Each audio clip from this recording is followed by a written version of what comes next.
안 나오고 있나요 지금? 앞에 거 같이 바꿔주세요. 같이. 열매들이 맺히는데 이 뿌리, 나무 뿌리 여기를 지금 뭐를 하냐면 돈사랑이라는 거예요. 돈사랑. 이 나무 뿌리가 돈사랑이면 그러면 이 열매는 악한 게 열린다는 거예요. 그러면 자동으로 돈을 사랑하면 이 결과는 뭐냐면 믿음에서 떠나게 되는 거예요. 나무 뿌리가, 이 나무 뿌리가 돈 사랑이다. 이 뿌리가 무슨 뜻이냐면은 뿌리는 안 보이는 데예요. 내 마음, 내 중심, 내 생각, 내 삶의 목표, 내 가치관, 이 안에 나의 안 보이는 것 안에, 한마디로 말하면 내 심장 안에 뭐가 있는가, 그것이 돈 사랑이 있다면, 그게 꽉 차 있다면 자동적으로 믿음에서 떠나게 된다는 거예요. 이거는 자동적으로 일어나는 거죠. 부자 청년이 예수님을 따라가고 싶었습니다. 천국에 대해서 사모했어요.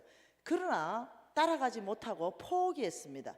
그때 예수님께서 돈을 사랑하면은 어떻게 되냐, 저런 현상이 일어난다고 말하면서 예수님이 하신 말씀이 안타까워서, 야, 부자가 천국 가는 게 낙타가 바늘 뒤 들어가는 것보다 야 어렵다, 이렇게 말했어요. 그때 그 부자는 하나님이 재물을 부어주는 성부를 말하는 게 아닙니다. 만몬이 만들어가는 세상 속에 속한 속부를 말하는 겁니다. 네. 그래서 이 돈을 사랑하는 것, 돈에 의해서, 돈을 따라서 나의 모든 결정 기준이 돈이냐, 이겁니다. 하나님의 비전이냐, 하나님의 말씀 따라서 결정하느냐, 아니면 돈이냐. 돈이 된다 이러면 내가 다 결정하고, 돈이 안 된다 이러면 결정하는, 나를 움직이게 하는 원동력이 돈이냐 비전이냐. 네.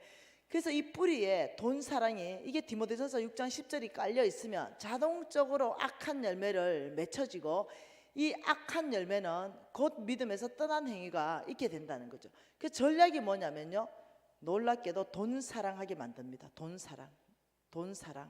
네. 돈 사랑하게, 돈에 따라가는 삶, 돈에 의해서 움직이는 삶, 내 모든 시간을 오직 돈 버는데 다 써버리는 사람, 내 모든 에너지, 열정 돈 버는데 다 쏟아버리는 사람, 정말 하나님의 일에 대해서는 내 시간, 내 열정을 쏟지 않는 사람, 그냥 겨우 교회만 그냥 오는 걸로 만족하는 사람. 과연 나는 크리스찬인가 종교인인가? 나는 어디에 끌려가고 있는가? 여기에서는 성부가 될 수 없습니다. 하나님께서는 우리를 성부, 하나님이 부어주시는, 하나님의 재물을 옮겨주시는 이 성부는, 이 나무 뿌리가 디모데전서 6장 10절의 사람은 안 된다는 거예요. 하나님은 이 뿌리에 관심이 있습니다. 이 중심에 관심이 있죠. 안 보이는 세계에 관심이 있습니다. 이 외모에 관심이 있는 것이 아니라. 그래서 하나님은 이 디모데전서 6장 10절을 잠언서 8장 21절로 바꾸라라고 말하는 거죠. 하나님은 재물을 주시는데 너희들의 중심으로부터 나는 관심이 있다. 잠언서 8장 21절 뭐라고 나와 있나요? 잠언서 8장 21절 같이 읽습니다. 이는 나를 사랑하는 자가 재물을 얻어서 그 곳간에 채우게 하려 함이라. 이것을 쉬운 성경어로 여러분이 한번 읽어보세요. 이렇게 되어 있습니다. 나를 사랑하는 자들에게, 하나님을 사랑하는 자들에게 엄청난 재물을 주어서 그들의 금고를 가득 채워줄 것이다, 이렇게 되어 있어요. 하나님은 돈을 사랑하는 사람은 하나님이 마지막에 내가 대적하겠다 이렇게 말했어요. 그런데 하나님, 이 뿌리를 뭘로 바꾸라냐면 하나님 사랑으로 바꿔라. 뿌리를, 하나님을 사랑하는 사람에게는 하나님의 약속이 무엇인가요? 하나님의 약속이 뭔가요? 엄청난 재물. 이게 하나님의 약속입니다. 하나님을 사랑하는 자들에게는 엄청난 재물을 주어서 그들의 금고를 가득 채워줄 것이다. 이건 하나님의 약속이에요. 하나님은 이 뿌리에 관심이 있고 돈 사랑하는 이런 뿌리를 가지고 있으면서 하나님의 재물을 주십시오, 100억도 주시고 200억도 주시고 나에게 맡겨주십시오, 이거는 불가능하다는 거예요. 그것이 아니라 내 중심으로부터 내 안 보이는 세계로부터, 내 가치관으로부터, 내 삶의 목적의식으로부터, 내가 세계관을 가지고 있는 것부터 나의 only 하나님, 내 삶의 목적은 하나님의 나라입니다. 이런 사람에게는 내가 엄청난 재물을 맡기겠다 이 말입니다. 그래서 그 맡긴 재물을 가지고 나는 하나님의 나라를 확장하고 하나님의 나라를 세워갈 거다 이렇게 말해요. 이번에도 케냐 갔잖아요. 제가 내일쯤 사진 한 장 한번 보여줘 볼게요. 케냐 갔을 때 그 심장병 아이가 하나 있었어요. 근데 이 아이는 급수술이 필요한 거예요. 한 7, 6살쯤 돼 보이는데, 근데 이 아이는 급수술을 안 하면 생명이 위험할 지경까지 와 있는 거예요. 근데 누군가는 수술해 줘야 돼요. 근데 심장병 수술은 돈이 많이 들어요. 현지 케냐에서 하게 되면 적게 듭니다. 근데 케냐에서 할 수 없으면 한국으로 비행기 타고 초청하게 되면 이제는 수천만 원 들어가게 되는 거예요. 누군가는 해서 그 생명을 살려줘야 돼요. 얘는 무슬림이에요. 근데 제가 나섰죠. 제가 하겠습니다. 제가 이 아이 심장병 고치겠습니다. 돈이 아무리 많이 든다 하더라도 돈이 이렇게 쓰는 게 가치 있지 않습니까? 이랬더니 옆에 우리나라에서 현태양 미용실하는 사장님이 저도 동참하겠습니다. 그 멋진 사람들 아니에요? 그래서 내가 이랬어요. 야, 내가 상금 샀는데 네가 왜 동참하냐? 간사님 끼워주세요. 멋지죠? 내가 그 돈 안 받고 싶어요. 내가 다 감당하고 싶어요. 이건 뭐예요? 내 욕심이에요. 네, 선한 욕심. 돈은 그래 쓰는 거예요. 한 생명 구했죠. 네. 하나님을 사랑하면 하나님이 그 무슬림은 사랑 안 하십니까? 그럼요. 하나님은 놀랍죠? 무당도 사랑합니다. 우리가 미워하지요. 하나님도 그 무당도 빨리 회개하고 돌이켜서 예수 믿기를 간절히 원하시는 분이세요. 하나님의 사랑은 국경도 초월하고 종교도 초월해서 하나님의 사랑은 집행되어야 됩니다. 하나님을 사랑하면 놀랍게도 마태복음 6장 21절에는 이렇게 말합니다. 네 보물이 가는 그곳이 네 마음이 있느니라. 내가 왜 보물이 글로 갑니까? 하나님에게 내 마음이 다 있는 게 증거예요. 네 보물이 어디 가느냐? 하나님이 사랑하는 그 아이에게 내 마음이 가는 거예요. 그러니 하나님은 내 보물을 가는 그곳을 보면서 네가 나를 사랑하는구나. 이게 하나님의 판단 기준이라는 거예요. 근데 맘몬은 이걸 살짝 바꿔놓죠. 돈이 너를 행복하게 해줘. 돈. 맘몬은 뭐라고 말한다고요? 첫 번째는 네 가진 거 다 네 거야 이러더니 두 번째는 뭐라고요? 너의 행복, 너 행복하고 싶지? 이거 돈이야. 돈이 널 행복하게 해줘. 이래서 돈을 움켜잡게 해버린다는 거죠. 그래서 이 현상이 나타나면 인색함이 나타납니다. 인색함. 왜? 모든 사람은 행복하고 싶은데, 예. 그런데 맘몬은 돈이 많다? 그러면 부자다? 그러면 잘 산다? 이런 공식을 만들어 버리는 거죠. 아니죠. 돈 많아도 못 사고 가난하게 사는 사람 무지 많아요. 아주 인색해서 돈 많은데도 못 써요. 네. 우리만 돈 없어요. 돈이 없다? 그럼 가난하다? 못 산다? 아니요. 우리만은 돈이 없지만 무지 부유해요. 무지 잘 사십니다. 우리만 돈이 없지만 매년 선교지에 항소를 보냅니다. 허리띠를 쫄라매요. 당신이 쓰고 싶은 것도 쫄라매서 매년 그렇게 하세요. 네. 그리고 당신이 이 세상에 제일 부자인 줄 알아요. 자기 위로는 아예 안 보고 삽니다. 네. 항상 자기 밑으로. 야, 내가 제일 부자다. 네, 항상 그러세요. 왜? 줄 수 있으니 부자다. 이렇게 말해요. 우리 엄마는 돈은 없어요. 근데 날마다 부유하게 사십니다. 늘 뭐라도 주니까. 꼭 돈이 많다고 부자고 잘 사는 건 아니라는 거죠. 그런 공식은 돈이 행복의 조건으로 만들어버려서 돈하고 결혼하잖아요. 김중배의 다이아가 그리도 탐이 났단 말이죠. 사람하고 결혼 안 하고 돈하고 결혼해요. 그래가 평생 고생하는 거예요. 김중배의 다이아하고 결혼한 사람들 평생 마음고생하는 거 한두 번 본 게 아니에요. 내 친구들 진짜 사랑하는 남자들이 있거든요. 근데 걔하고 결혼 안 하고 결국 백마탄 왕자님 찾더라고요. 돈 많은 남자. 그리고 나하고 상담하는 내용은 다 뭐냐면 우리 신랑 바람났대. 그러니까 니한테 끼워졌던 그 다이아가 다른 여자한테 안 끼워지나. 처음부터 그런 얘긴된 일이다. 마음고생 평생 하는 거예요. 신앙 없고 돈 많은 남자. 그런데 여자가 붙지 않겠어요? 신앙 없고 돈 많으니까. 자기 관리가 되겠어요? 그런데도 돈이 날 행복하게 해줄 거예요. 여기 쏘가가는 거예요. 아가씨들 정신 좀 차리세요. 네. 이렇게 속여버리는 거죠. 그리고 네 번째가 있고 다섯 번째가 있는데 내일 하겠습니다. 네. 그래서 오늘은 여러분이 가진 모든 것은 주의 것이다. 돈이 나를 행복하게 하는 것이 아니라 사도 바울이 뭐라 했습니까? 너희들의 만족은 오직 하나님 안에 있다. 오직 하나님이 너의 만족이 될 것이다. 여러분 어떤 것도 여러분의 마음을 위로해 줄 수 없습니다. 마누라 잡지 마세요. 마누라가 여러분 위로 못 해줍니다. 남편이 위로 못 해줘요. 네, 자식이 위로 못 해줍니다.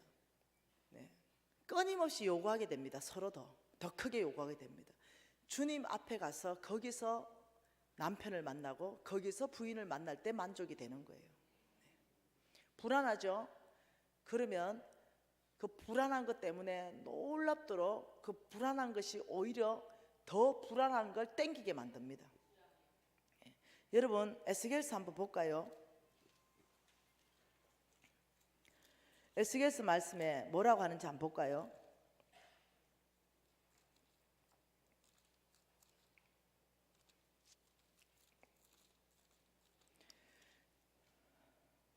기억 안 난다. 몇 장에 있는지. 생각나면 내일 얘기해 줄게요.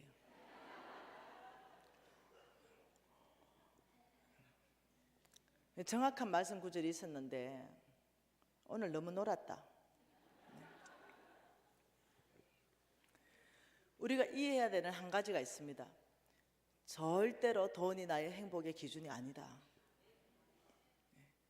우리가 완벽하게 행복하다라고 느낄 때는요, 인격적으로 주님을 만났을 때입니다. 하나님과 교제했을 때입니다. 이것을 여러분이 경험 못한 사람은 내 말이 무슨 말인지 이해가 안 될 거예요. 그때가 내가 완벽하게 행복함을 내가 맛보는 거예요. 여러분 인색한 거 이거 어떻게 해결할 것인가, 이거 내일 보겠습니다. 지금 오늘 보고 싶은 거는 뭐냐면은 정말 하나님의 재물은 왜 나에게 오는가, 이거 보고 싶어요. 내일은 하나님의 재물은 어디에 있고 누구한테 주는가, 또 이런 걸 보고 싶고요. 나는 누구인가, 왜 내가 합법적으로 하나님의 재물을 받을 권리가 있는가, 이 합법성을 보고 싶은 거예요. 합법성. 네. 여러분 창세기 말씀 한번 봐보십시다. 창세기 12장.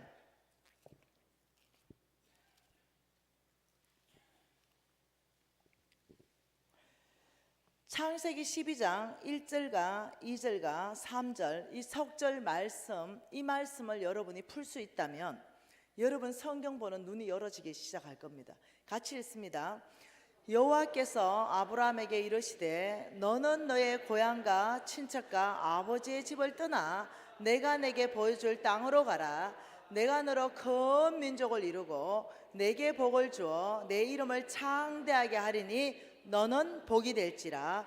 너를 축복하는 자에게는 내가 복을 내리고 너를 저주하는 자에게는 내가 저주하리니 땅의 모든 족속이 너로 말미암아 복을 얻을 것이라 하신지라.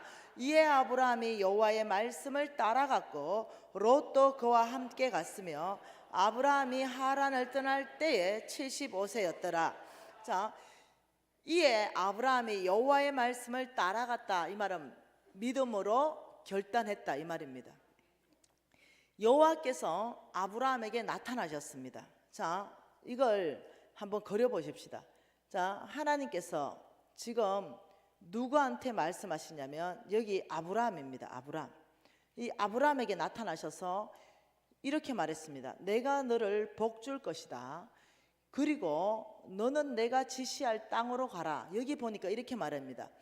내가 너에게 보여줄 땅으로 가라. 다시 말하면 안 보여줬다는 거예요.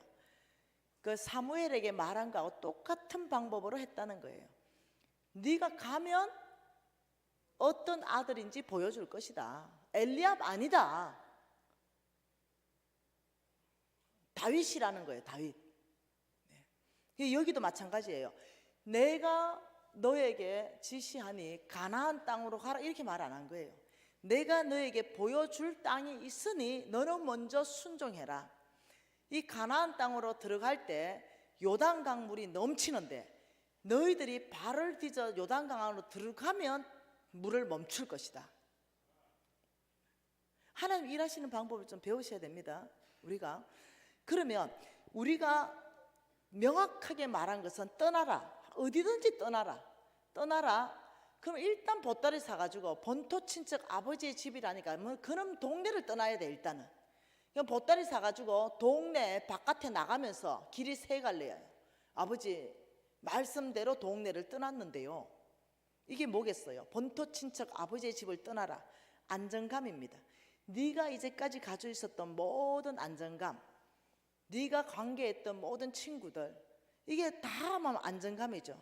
내 재산이 있는 모든 것, 너의 안정감으로부터 떠나라. 이제부터 내가 너의 안정감이 될 것이다. 이거 믿지 않으면 못 떠나는 거죠. 뭐 보따리 사가지고 떠났습니다. 그래서 동네 어귀에 나와서 아버지 나왔는데요 이러니까 직진 우회전 좌회전. 그래서 5절 하반절에 가니까 하나님이 마침내 가나안 땅에 들어갔더라. 신뢰하셔야 돼요. 하나님이 다윗을 보여주셨고, 하나님이 가브를 눈앞에 보여주셨고, 하나님이 보여줄 땅이 있다 이랬으면 마침내 그 땅까지 하나님이 인도하실 걸 믿어야 되는 거예요. 그래서 믿음으로 사는 삶은, 하나님을 신뢰하지 않는 사람은 절대 믿음으로 못 삽니다. 그래서 믿음이라는 것은 두 발짝으로 움직인다. 한쪽으로는 순종하고 한쪽으로는 하나님을 신뢰해야만이 순종할 수 있다는 거예요. 그래서 마침내 이 땅 가나안 땅에 갔어요. 하나님과 지금 여기에서 아브라함입니다. 아브라함으로 바꿔줬죠. 여기에서 무엇을 했냐면 언약을 세웠습니다. 무슨 언약을 세웠냐면, 첫째, 내가 너를 복줄 것이다. 그리고 너를 창대할 것이다. 너를 통해서 온 땅에 하나님의 나라를 세울 것이다. 여러분, 성경 한두 구절로 해석하지 마십시다.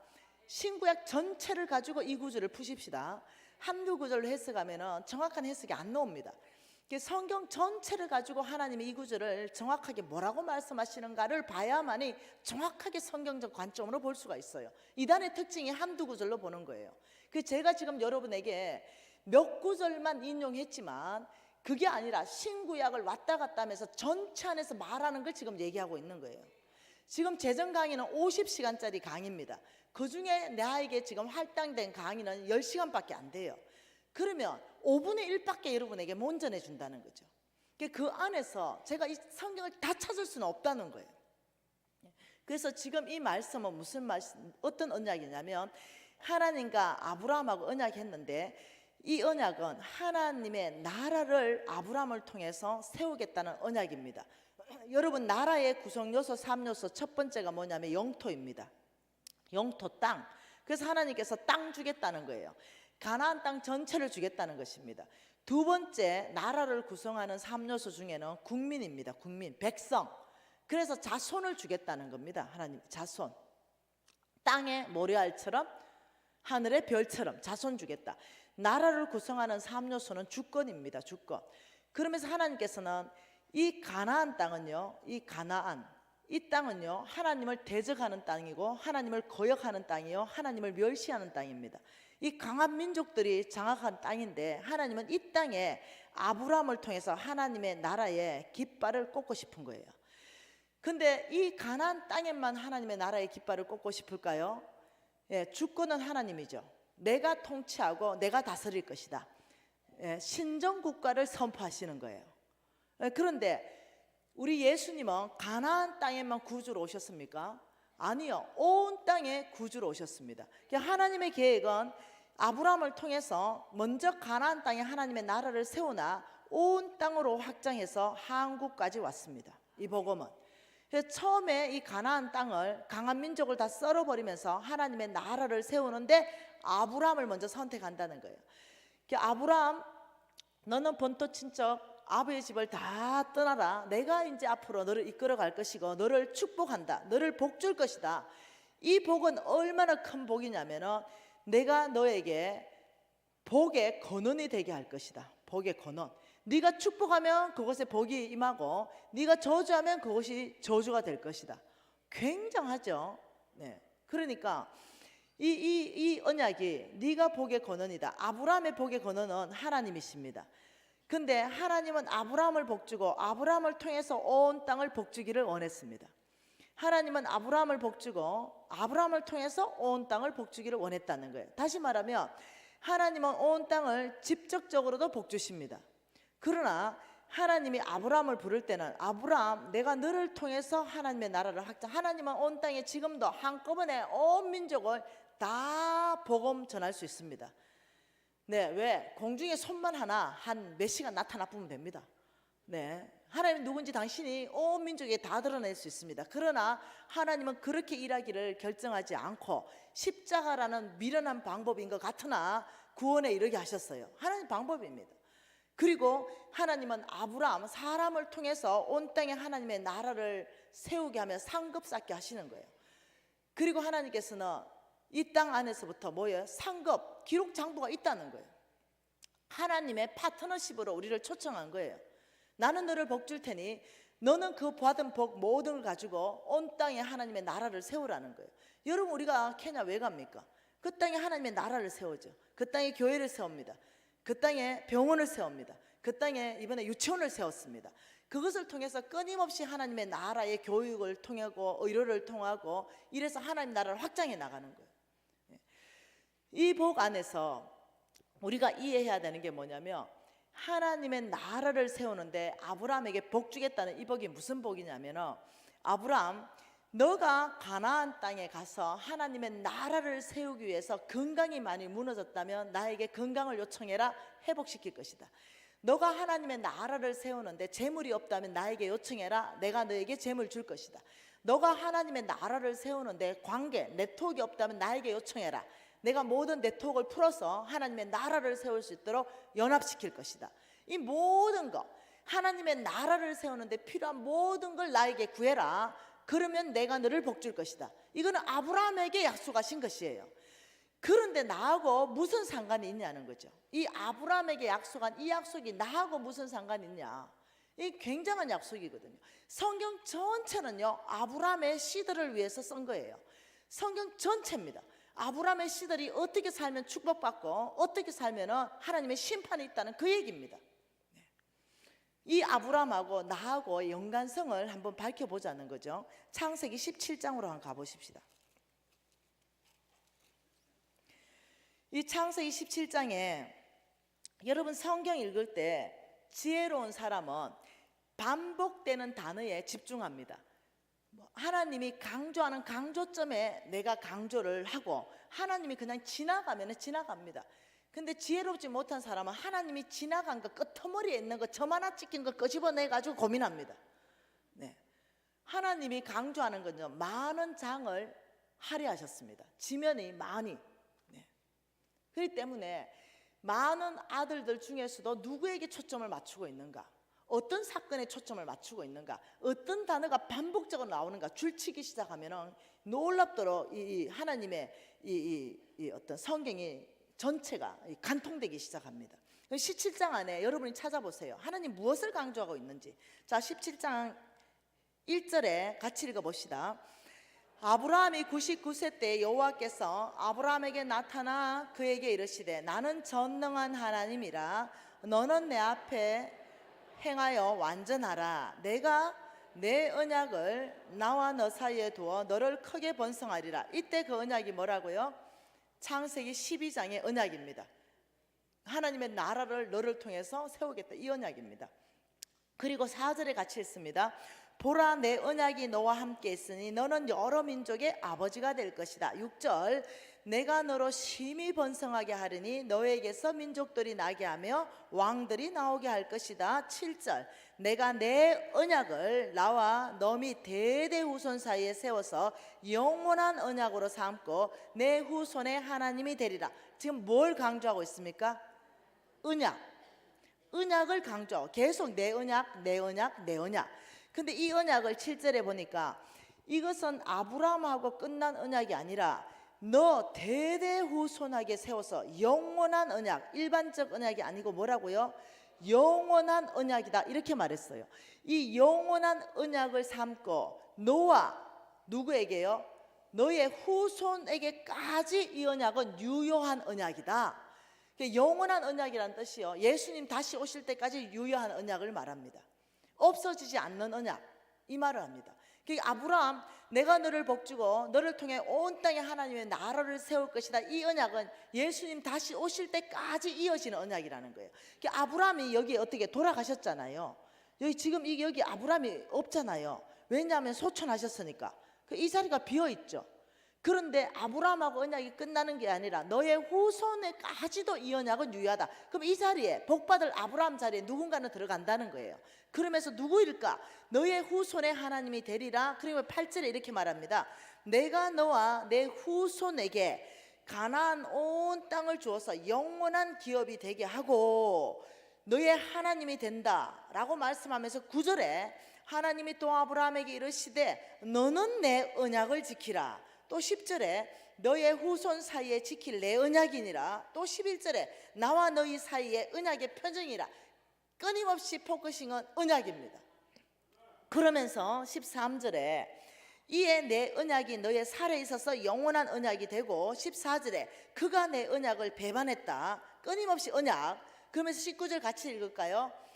하나님이 이르시되 아니라 내 아내 사라가 내게 아들을 낳으리니 너는 그 이름을 이삭이라 하라. 내가 그와 내 언약을 세우리니 그의 후손에게 영원한 언약이 되리라. 21절에 내 언약은 이삭과 세우리라. 후손이 많죠. 아브라함은 이스마엘도 있고 이삭도 있어요. 그런데 이스마엘이 아니라는 거죠. 왜? 이스마엘은 내 힘, 내 능력, 내 지혜로 낳은 아들이고 이삭만이 하나님 믿음으로 낳은 아들이에요. 후손 중에도 아무나 되는 것이 아니고 하나님은 명확하게 이삭이라고 말했어요. 이삭, 여기에 들어갈 사람은 이삭입니다. 이스마엘이 아니고. 아브라함 사라 짓고 또 장가 갔습니다. 네, 또 후손이 있어요. 그런데 유일하게 그 믿음의 아들 이삭이 이 아브라함 자리에 대를 잇는 거예요. 그러니까 이스마엘 같이 사는 사람은 이 자리에 못 들어간다는 거죠. 우리 중에도 이스마엘의 후손이 있습니다. 그거는 누구냐면 내 힘, 내 능력, 내 지혜, 내 방법 고집으로 신앙생활하는 사람. 이런 사람은 이스마엘 후손입니다. 이 자리에 못 들어가요. 그러나 이삭의 후예가 있습니다. 어떻게? 하나님의 능력, 하나님의 지혜, 하나님의 방법이 내 방법입니다. 오직 믿음으로 사는 사람이 있다는 거예요. 이 이삭이 들어갔어요. 그러면 우리가 아는 것은 이삭도 소천하셨다는 거죠. 이삭도 지금 없다는 거죠. 그러면 이삭의 아들 중에 누군가는 들어가야 되고 이삭의 아들도 죽었다는 거죠. 오늘날 영원한 언약이기 때문에 오늘날 누군가는 이 자리에 들어가야 된다는 거예요. 그게 갈라디아서 말씀 안에서 힌트를 얻을 수가 있다는 거예요. 갈라디아서 3장 29절에 힌트가 있는 거죠. 같이 한번 읽어볼까요? 갈라디아서 3장 29절 같이 읽습니다. 갈라디아서 3장 29절이에요. 너희가 그리스도의 것이면 아브라함의 자손이요 약속대로 유업을 이을 자니라. 너희가 그리스도의 것이면, 이 말이 뭐냐면 예수가 나의 주님이십니다 이렇게 고백한다면 성경에는 너희가 그리스도의 것이 되었느니라 이렇게 말했어요. 여러분, 예수가 여러분의 구주이십니까? 그렇다면 여러분은 그리스도의 것입니다. 그럼 오늘 말씀에 의하면 너희가 그리스도의 것이면 아브라함의 자손이요 이렇게 말했어요. 자, 여러분, 아브라함의 자손, 이 자손이라는 거 여러분 그 밑에 성경에 자손, 이 자손이라는 걸 여러분이 헬라어로 뭐라고 적어놨나요? 아브라함의 씨라고 적혔어요. 이거 한국말로 뭐냐면요, 아들이라는 뜻이에요. 한국말로 딸이라는 뜻이에요. 씨, 사람의 씨. 너희가 그리스도의 것이면 아브라함의 합법적인 아들이요 합법적인 딸이기 때문에 약속대로 유업을 이을 자다. 유업을 이을 자, 이 말이 무슨 말이냐면 상속자다 이 말입니다. 아버지의 모든 유업을 내가 잃는다. 그래서 다시 이 자리에 들어갈 수 있는 합법적인 조건이 뭐냐면 너희가 그리스도의 것이면, 예 아버지 믿으는 그리스도의 것입니다. 예수가 나의 구주이십니다. 그렇다면 너는 합법적으로 아브라함의 씨다. 그래서 너를 통해서 이 약속 영원한 언약을 이어갈 것이다 이렇게 말했어요. 나는 아브라함의 씨입니다. 여러분 어때요? 아무나 못 돼요. 왜냐하면은 7절 말씀에 이렇게 말합니다. 3장 7절에 뭐라 그래요? 그런즉 믿음으로 말미암은 자들은 아브라함의 자손인 줄 알아라. 믿음 없는 사람은 아브라함의 자손이 아니라는 거예요. 그러면서 9절에 뭐라 그럽니까? 믿음으로 말미암은 자는 믿음 있는 아브라함과 함께 복을 받는다. 그 이 자리에 들어갈 수 있는 것은 오직 믿음입니다.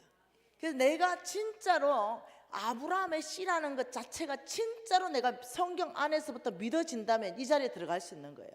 그러면 이거는 영원한 언약입니다. 하나님이 없어지지 않는 영원한 언약이라 했기 때문에 내가 아브라함의 신 아브라함과 이삭과 야곱에게 언약을 기억하사, 출애굽기 2장 24절에 그걸 기억하사 내가 너희들에게 내려갈 것이고 건져낼 것이고 약속대로 데려갈 것이다.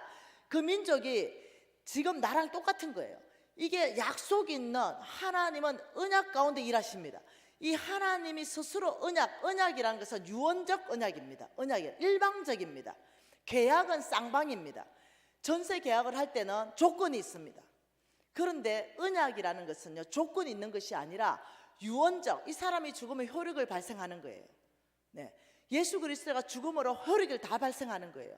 그래서 이때 이 언약은 뭐냐면 유언적 언약, 일반적 톱다운입니다. 내가 너를 복주리라, 어떤 조건이 아닙니다. 네가 믿음만 있다면 이 복을 받고 너를 통해 온 땅에 하나님의 나라를 세워라. 굉장히 합법적인 거예요. 그러면서 히브리스 말씀으로 좀 더 보강해 볼까요? 히브리스 말씀. 자, 히브리서 6장 13절 말씀 한번 읽어 보십시다. 히브리서 6장 13절 같이 한번 읽어 볼게요. 하나님이 아브라함에게 약속하실 때를 가리켜 맹세할 자가 자기보다 더 큰 이가 없으므로. 왜? 그분만이 전능자이기 때문에. 그 맹세를 하는데 자기보다 더 큰 이가 없으므로 자기를 가리켜서 맹세했다. 이 말은 하나님의 이름을 걸었다 이 말입니다. 나의 이름을 걸었다. 가장 높은 수준 차원의 약속이라는 거예요. 하나님의 당신의 이름을 걸고 맹세하여 이러시되 뭐라고요? 내가 반드시 너에게 복주고 복주며 너를 번성하게 하고 번성하게 하리라 하였더니 이렇게 말했어요. 이것은 굉장한 일이라는 거예요. 뭐라고요? 아브라함에게 약속한 이 약속은 하나님의 이름이 걸린 맹세로 보증된 건데 내가 반드시 너에게 복주고 복주며 너를 번성하게 하고 번성하게 하리라. 이 보통 일이 아니라는 거죠. 그래서 제가 이 굉장한 일을 이제 해야 되는 거예요. 꺼져버렸네. 완전히 죽어버렸다 이거. 내가 굉장한 일을 해야 되는데 그것은 뭐냐? 믿음을 확장시켜야 되는 거예요. 내 믿음을 정폭시켜야 되는 거예요. 내가 지금 50억 부도났거든요. 내가 지금 2번이나 자살 시도했거든요. 내가 정말 죽을 수밖에 없는 이런 상황 가운데 있거든요. 그런데 지금 성경 말씀에는 나한테 도전하고 있거든요. 그것이 뭐냐? 내가 아브라함의 씨라는 걸 도전하고 있다는 거예요.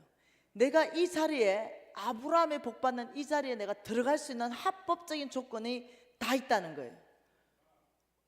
그러면 어떻게 해요? 내가 반응을 해야 되죠. 어떤 반응을 합니까? 내가 아브라함의 씨랑을 증명을 하고 내가 아브라함의 씨로서 행동하기 시작하고 내가 아브라함의 씨로서 내가 믿음으로 행하기 시작해야 되는 거죠. 고민했습니다. 하나님이 아브라함의 씨에게 얼마만큼 허락하셨는가? 제가요 배가 고팠거든요. 제가 굉장히 배가 고팠고 먹을 게 없었거든요. 애가 굶고 있었거든요. 애가 굶고 있어서 쌀 한 대 빌리러 갔는데 거절당했거든요. 그러면서 굉장히 쪼그라들어 있었습니다. 비참하게 느껴졌고 자기 연민에 빠져 있었어요. 그런데 말씀이 도전하고 있는 거죠. 너는 아브라함의 씨로서 50억 부도나고 죽을 것이 아니라 하나님의 나라를 세울 사람이다. 이때 제가 비참했던 건 뭐냐면 애가 굶고 있는데 나는 삼겹살이 먹고 싶다는 거. 이게 나를 너무 비참하게 만든 거예요. 아버지, 나는 삼겹살이 먹고 싶어요. 이게 없어지지 않는 거죠. 그래서 내가 주님한테 이렇게 말했습니다. 아버지, 내는 삼겹살이 먹고 싶은데요. 일주일을 기도했습니다. 근데 삼겹살이 안 오는 거예요. 근데 하나님의 재물은 어떤 형태로 있냐면, 하나님의 재물은 이 땅 가운데 하나님의 재물, 이 하나님의 재물은 약속이라는 형태로 있습니다. 뭐라고요? 약속이라는 형태로 있습니다. 하나님의 재물은 약속이라는 형태로 있으면서 이 약속을 이 땅에 나의 것 되게 하는데, 우리가 잠언서 8장 21절로 약속 하나 받습니다. 그게 뭐냐? 하나님을 사랑하는 자, 하나님을 사랑하는 자에게 뭐 준다? 엄청난 재물을 줄 것이다. 이것도 약속이에요. 이 엄청난 재물이라는 것을 약속으로 하나님이 말씀하는 게 뭐냐면, 이 땅에서 하나님을 사랑하는 자에게 엄청난 재물을 주겠다. 이게 약속이라는 거죠. 여러분 다 아는 말씀, 먼저 그 나라와 그 의를 구하라. 그리하면 먹을 것, 입을 것, 마실 걸 주겠다. 이것도 약속이에요. 네가 이 땅 안에서 하나님의 나라와 하나님의 의를 구한다면 나는 너에게 먹을 것, 입을 것, 마실 걸 주겠다. 이것도 약속이에요. 하나님의 재물이 어떤 형태로 있냐면 약속이라는 형태로 있으면서 이 약속이 집행된다는 거예요. 내가 삼겹살이 먹고 싶은 거죠. 아버지, 삼겹살 먹고 싶어요. 일주일을 고민하고 제가 주님 앞에 나갔죠. 주님, 난 삼겹살 먹고 싶어요. 이 생각을 주든지 삼겹살을 주세요. 이게 여러분 비참하지만 현실인 거예요. 근데 어느 날 주님이 저에게 삼겹살을 주셨어요. 그게 뭐냐면 신명기 12장 20절로 주셨어요. 신명기 12장 20절, 제가 삼겹살 받았어요. 같이 읽어볼까요? 신명기 12장 20절. 내 하나님 여호와께서 내게 허락하신 대로 내 지경을 넓히신 후에 내 마음에 고기를 먹고자 하여 이르기를, 내가 고기를 먹으리라 하면 내가 언제나 마음에 원하는 만큼 고기를 먹을 수 있으리니, 이 약속의 말씀으로 삼겹살을 주시는 거예요. 미진아, 지금의 때는 삼겹살 먹을 때가 아니고 내 하나님 여호와께서 내게 허락하신 대로 내 지경을 넓히고 있는 때다. 때를 분별하라. 때를. 삼겹살을 먹을 때가 아니라 너의 비전을 확장하고 계신다. 하나님이 너의 지경을 넓히고 계신다. 내 지경을 하나님이 허락하신 대로 넓히신 후에 너가 고기를 먹고자 하여 이르기를, 고기를 먹으리라 하면 네가 언제나 원하는 만큼 먹으리라. 나 요즘 행성 소고기 먹기 싫어서 못 먹어. 나 이제 질려서 못 먹어. 약속으로 받았어요. 그때는 삼겹살이 아닌 것 같죠? 근데 지금은 원하는 대로 질려서 못 먹을 만큼 이 약속이 나한테 이루어졌는데, 하나님 나한테 이렇게 말했어요. 딸아, 지금은 삼겹살보다 더 중요한 건 내가 너의 비전을 넓히고 있고 네 지경을 넓히고 있다. 여러분 12장 20절 한번 띄워줘 보세요. 하나님이, 내 하나님 여호와께서 내게 허락하신 대로 내 지경을 넓히시고 있다. 내가 이런 생각했어요. 하나님이 얼마만큼 허락했을까? 나의 지경, 김미신에게 주신 지경이 얼마만큼일까? 얼마만큼 넓히기를 원하실까? 하나님이 허락하신 대로 내 지경을 넓힌다니 얼마만큼 넓혀야 될까? 답은 어디에 있다? 성경 안에 항상 있다. 그러면 하나님이 얼만큼 나에게 허락하셨는가? 그러면 허락하신 것, 이거 한번 보자는 거죠. 그래서 제가 성경을 다시 뒤지기를 생각했습니다. 창세기 다시 13장으로 갔습니다.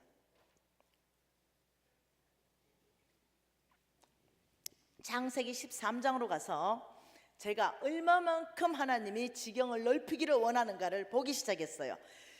창세기 12장에서 아브라함이 떠나왔죠.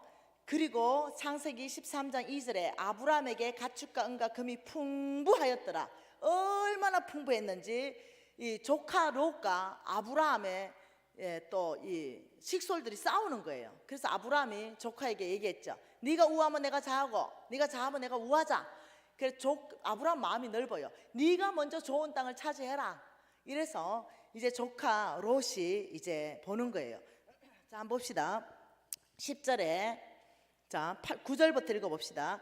내 앞에 온 땅이 있지 아니하냐. 나를 떠나가라.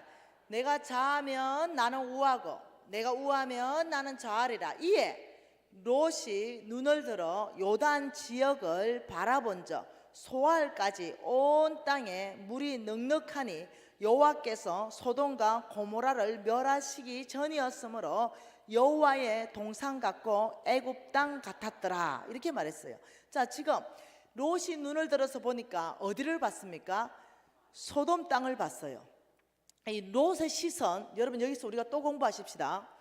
네, 여기에서 뭘 보냐면은 롯이 눈을 들어서 보니까 이 롯은 시선이 소돔과 고모라 땅을 보니까 자, 이 롯의 시선은 어느 땅을 봤냐면 소돔과 고모라 땅을 봤어요. 근데 보니까 여호와 하나님의 동산같이 보이는 거죠. 그 이유가 풍성한 것 때문에 그랬어요. 물도 많고 초원이고. 네, 이 롯의 시선은 소돔과 고모라를 하나님의 동산처럼 보는데 여기에서 하나님의 시선은 이 땅을 어떻게 보는가 보자는 거죠. 그런데 13절에 뭐라 그럽니까? 같이 읽을까요? 소돔 사람은 여호와 앞에 악하며 큰 죄인이었더라. 하나님의 시선은 똑같은 땅을 보는데 악한 사람이고 죄인으로 그 땅을 바라보고 있어요. 여러분은 롯의 시선을 가지고 늘 보는 사람입니까? 하나님의 시선을 가지고 보는 사람입니까? 롯의 시선을 가지고 있다는 것은 외모를 본다는 거예요. 늘 사람을 봐도 외모가 괜찮으면 혹해가지고 그 사람 만나고 싶고 그 사람 교제하고 싶고, 네, 의사 되려면 그냥 다 그냥 좋은 줄 알고, 교만한 사람 얼마나 많은데 아마 교수라 그러면 다 좋은 줄 알고 뭐 이런 식으로 이 외모에 다 끌리는 거죠. 근데 여기서 여러분 롯의 시선을 여러분이 버리는 훈련을 하셔야 돼요. 끊임없는 하나님의 시선, 그 중심 안에서부터 이 사람이 누군가, 외모가 아니라 스펙이 아니라 그 중심 안에서부터 하나님을 똑같은 환경을 가지고 하나님이 보는 시선을 여러분 안에 훈련되어져야 된다는 거죠. 말씀을 통해서 보고 십자가를 통해서 보면 보이기 시작한다는 거예요. 그래서 14절에 보니까 롯이 아브라함을 떠난 후에 이렇게 말했죠. 롯이, 여러분은 이것만 보나? 성경을 좀 안 찾고 성경을 찾아야 돼. 이것만 보면 유익이 안 돼. 성경을 찾고 줄치고 동그라미 치고 외우고 그래야지. 14절에 롯이 아브라함을 떠난 후에 여호와께서 아브라함에게 이르시되, 자, 그 시점이 기가 막히지 않습니까? 롯이 떠났어요. 소돔과 고모라를 떠났어요. 네, 왜 그 떠나고 하나님이 또 나타났을까요? 이것을 나는 그냥 이렇게 묵상하는 거죠. 내 삶 안에서 롯의 시선을 떠나보내라. 그래야 하나님의 비전을 더 확장할 수 있고 하나님의 비전을 성취할 수 있다. 내 삶 안에서 롯을 떠나보낸 후에 여호와께서 아브라함에게 이르시되 이렇게 말했어요. 뭐랍니까? 너는 눈을 들어서 너 있는 곳에서부터 북쪽, 남쪽, 동쪽, 서쪽을 바라보라. 동서남북을 바라보라. 이렇게 말한 거죠.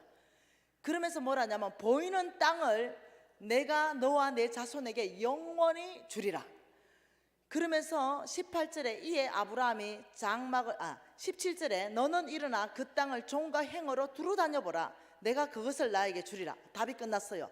하나님이 내게 허락하신 대로 네 지경을 넓힌 후에 네가 고기를 먹고자 하면 네가 원하는 대로 먹을 수 있으리라.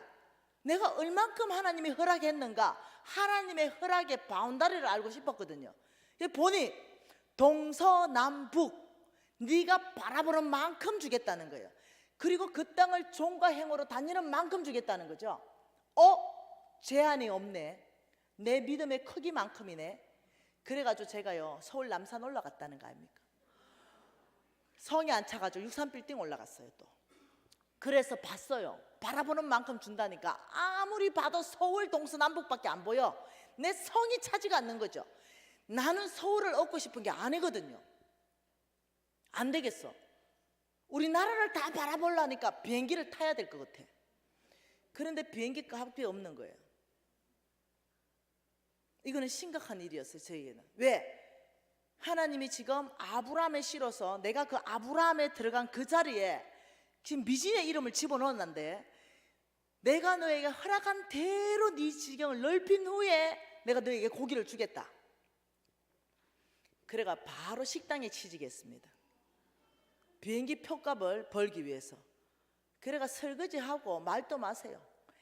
그래가 비행기 표값을 벌었어요.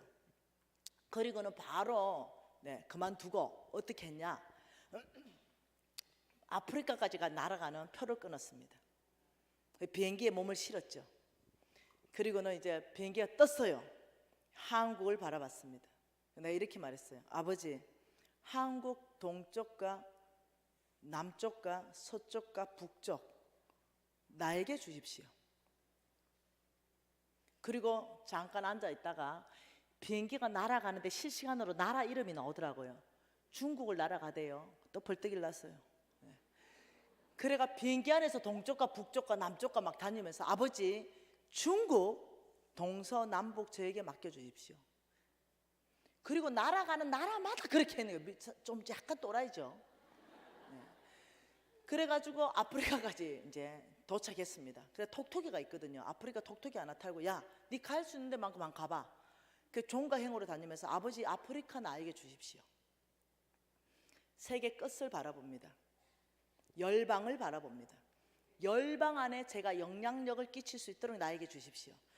어떻게 할지는 나는 몰라. 내 비전의 그릇은 내 믿음만큼 넓어지니까. 그 문을 여시는 분은 주님의 목이지 나의 목은 아니에요. 그래가지고 그렇게 하고 15년간 아무 일도 없었더라.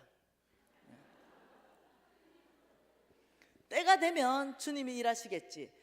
그런데 15년이 지나면서 주님이 기가 막힌 방법으로 일하시는데, 놀랍도록 전 세계에 가장 뛰어난 영양제를 우리 회사에 주시고 그걸 생산하게 하시면서 지금 140개국의 아이들에게 우리 영양제로 영양을 공급하고 있습니다. 이번에 우리 케냐 갔을 때도 했습니다. 지속적으로 할 거고요. 중국의 역사상 처음 있는 일, 공산국 당국에 허가가 떨어져 있는 왕의 재정책. 여러분, 신앙서적 허가 안 떨어지거든요. 공산국 당국의 간부들의 눈을 다 막아버렸어. 정식으로 허가가 떨어져 중국으로 다 바뀌었어. 중국 전역에 들어가고 있습니다. 저의 재정책이 지금 내년에는 알래스카 갑니다. 파라과이 갑니다. 전 세계 하나님께서 저를 다 보내십니다. 그리고 영향력을 끼치는 삶, 하나님의 나라를 세우는 삶, 교회를 경고하는 사람으로 저를 쓰기 시작했어요. 하나님이 제한 없이 말씀한 게 열방을 품어라, 모든 민족으로 제자를 삼으라. 그만큼 하나님이 허락하신 만큼이 대한민국이 아니라는 거죠. 하나님이 나에게 허락하신 건 열방이라는 거죠. 난 대한민국에 만족할 수 없습니다. 왜냐하면 나의 하나님은 전능자요, 나를 통해서 일하시는 분은 주님이십니다. 나는 순종만 하면 되는 거예요. 아버지, 저는 열방 안에 하나님께 쓰임받고 싶습니다. 아버지, 나는 열방 안에 우리 기업을 통해서 하나님의 사랑을 흘러보내고 싶습니다. 아버지, 나는 열방 안에 교회를 짓고 싶습니다. 100개 지었습니다. 교회 100개 지었죠. 아버지, 나는 열방 안에 아이들을, 고아의 아이들을 키우고 먹이고 싶습니다. 5,000명 먹이고 있죠. 지금은 더 먹이죠. 영양제 다 들어가니까. 내가 하나님이 허락하신 대로 네 지경을 넓힌 후에 너가 고기를 먹고 자면 네 원하는 만큼 언제든지 먹게 할 것이다. 하나님의 약속은 재물로의 약속, 재물은 하나님의 약속이라는 형태로 놀랍도록 하나님의 사랑하는 자에게 풀어지는 거예요. 이것은 스펙으로 받는 것도 아니고 나의 힘, 나의 능력으로 받는 것도 아니고 오직 믿음으로 여러분의 심장을 어디까지 학대할 거예요? 어디까지 바라볼 것입니까? 하나님 이렇게 말했습니다. 너희가 그리스도의 것이면 아브라함의 씨요, 약속대로 유업을 이을지다. 아브라함의 자리에 여러분이 들어가는 거예요. 그렇다면 제한이 없습니다. 왜? 복 주시는 분은 주님이십니다. 우리가 해야 될 것은 온 땅 안에 하나님의 나라의 확장입니다. 그것을 위해서 여러분의 건강을 구하시고, 하나님의 나라의 확장을 위해서 여러분 재물을 구하십시오. 하나님 나라 확장을 위해서 네트워크를 구하십시오. 열방 안에서 하나님은 저에게 네트워크를 다 만들어 주셨습니다. 내가 원하는 것 다 생산할 수 있도록 하나님의 나라를 위해서 구하십시오. 그렇다면 하나님께서는 내가 하나님의 나라를 세우는 필요한 모든 것을 줄 것이다. 내가 알았죠. 저는 불치병이었죠. 내가 병 고쳐달라고 기도할 게 아니라, 아버지 교회 100개 주십시오. 왜? 100개 지을 때까지 안 죽을 거니까. 아버지 5,000명 아이 먹이게 해주십시오. 먹일 때까지 안 죽을 거니까. 아버지 불치병 고쳐주세요. 이런 차원의 기도를 접어버렸어요. 아버지 교회 100개 세울 때까지 저 못 죽습니다. 아버지 저 교회 100개 세우겠습니다. 저는 내 평생에 100개 세울 줄 알았는데 너무 빨리 세워버린 거예요. 요즘은 언제 죽어도 괜찮아요. 내 비전 폭 넓힌 만큼 하나님 다 일하셨습니다. 이제는 주님께 갈 준비하고 있습니다. 언제든지 부르면 아멘입니다. 나는 원하는 만큼 최선을 다해서 이제까지 살았어요. 지금 죽어도 여한이 없습니다.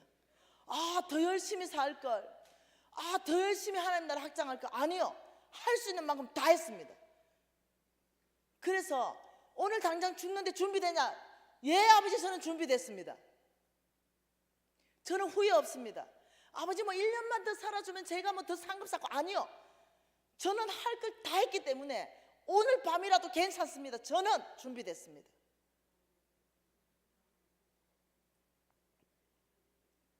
여러분 누구십니까? 여러분 누구세요? 여러분이 아브라함의 씨라고 고백한다면 여러분들은 하나님의 모든 축복이 여러분 것입니다. 여러분이 아브라함의 씨라고 믿음으로 고백한다면, 여러분이 온 땅에 하나님의 나라를 세우기를 결정한다면, 먼저 부산 땅에 여러분 교회와 함께 동역해서, 그리고 한국 안에, 그리고 일본 안에, 중국 안에, 인도네시아 안에, 키르기스탄 안에, 우즈베키스탄 안에, 저 서부 아프리카 사하라까지 여러분이 하나님의 나라를 세우는데 영향력을 주는 교회, 영향을 주는 여러분의 기업, 영향력을 주는 개인 된다고 원한다면 여러분 축복은 풀어지게 되어 있습니다. 여러분의 비전만큼 풀어지게 되어 있습니다. 여러분께서 실질적으로 행동하는 만큼 풀어지게 되어 있어요. 하나님이 약속하신, 어떻게 묻지 마십시오. 어떻게는 하나님이 알아서 할 거니까. 여러분의 한계를 넘어가는 것이 믿음입니다. 여러분의 상을 넘어가는 게 믿음이에요. 여러분의 한계는 여기까지지만 그걸 넘어가서 네트워크를 형성해서 여러분이 재물을 몰고 오시는 그 하나님은 하나님의 약속을 주님이 이루시는 거예요. 여러분이 하실 것은 하나님을 사랑하는 겁니다. 여러분이 하나님을 사랑한다는 거 뭘로 알 수 있는가? 죄송해요, 이런 말에서. 여러분이 여러분 교회를 사랑한다는 거 뭘로 알 수 있는가? 죄송해요, 헌금 장부를 보면 알 수 있습니다. 많고 적음을 얘기하는 게 아니에요. 우리 예수님 헌금을 많이 요구한 적이 없습니다. 우리 예수님이 1억을 넣는 사람이 왔죠. 김미진 1억씩 헌금했으니까 김미진 1억 넣었을 때 우리 예수님이 통과. 그런데 남루한 자매님이 가부가 와서 500원짜리 냈던 돈님 넣었죠. 스톱. 이 자매가 나를 가장 사랑한다. 중심을 보시는 하나님이, 돈에 많고 적음이 아니라 내 보물 있는 그곳에 내 마음이 있다. 우리 하나님의 짐은 쉽고 가볍다고 했습니다. 절대로 우리에게 무리에게 무겁게 버겁게 주시는 게 아니라는 거예요. 이렇게 하나님을 사랑하면 하나님이 줘서 주게 하는 거예요. 하나님이 재물을 부어줘서 주게 하는 거예요. 어렵지 않은 거예요. 욕심을 제거하기 시작하고 하나님을 사랑하기 시작하면, 하나님이 사랑하면 그곳에 나의 재물이 가게 되어 있습니다. 내 재물이 어디로 가는가? 그걸 보면 내 마음이 다 있는 거예요. 내가 아무리 아프리카를 위해서 눈물 흘리고 기도한다 하더라도 거기는 10원도 헌금하지 않고, 하나님의 교회를 세우는데 10원도 헌금하지 않고 내가 모피코트만 주워 있는다면 나는 진짜 사랑하는 건 모피코트예요. 그거는 성경적 방법으로 하나님이 판단하는 기준입니다. 내 보물이 있는 곳이 내 마음이 있느니라. 여러분 헌금 얘기하는 게 아니에요. 마음 얘기하는 거예요. 여러분 오늘 이 밤에 아브라함의 시로 거듭나십시오. 이 콜링, 누가 아브라함의 씨로? 예, 아버지. 저는 이 말씀에 의해서 합법적인 아브라함의 아들로 살겠습니다. 합법적인 아브라함의 딸로 살겠습니다. 아버지, 나를 축복하시고 나를 통해서 온 땅에 하나님의 나라를 세우는데 나를 쓰시고 우리 가정을 쓰시고 우리 기업을 쓰시고 우리 자녀를 쓰시고 우리 교회를 쓰십시오. 누가 오늘 믿음으로 주님 앞에 나오시겠습니까? 여러분, 이렇게 주님 앞에 믿음으로 나오실 분은 주님 앞에, 말씀 앞에 항복하십시다. 두 손 높이 들면서 바로 접니다. 아버지, 제가 아브라함의 씨입니다. 제가 믿음으로 살겠습니다. 우리 패밀리가, 우리 자녀가 하나님께 쓰임 받아야 되겠습니다.